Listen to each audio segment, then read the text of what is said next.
Let's talk about goals and planning. The goal is what you want to do. As we mentioned earlier in the tutorial, a student can set her general goals for the school year on the home page. Now, a student has to think about her task goals in relation to this particular artifact. This helps a student focus on the criteria for the artifact.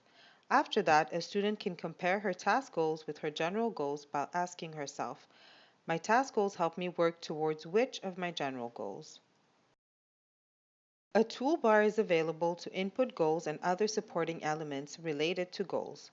Since the toolbar is designed to support a specific task, its elements vary from one feature to the other. Here in Task Goals, there are 6 elements available: text editor, recorder, attachments, URL link, supporting task goal, and strategies.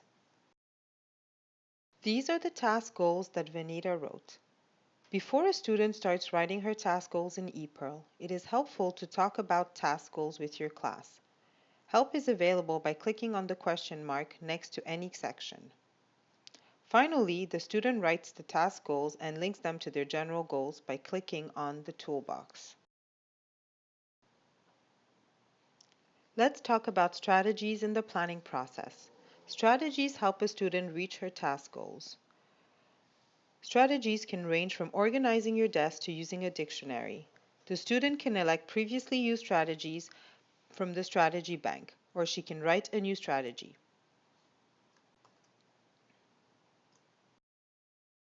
These are the strategies Vanita wrote.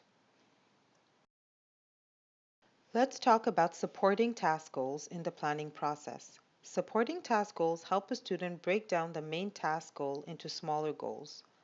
For example, my main task is to create a dramatic yet contemporary play. These are the supporting task goals Vanita wrote.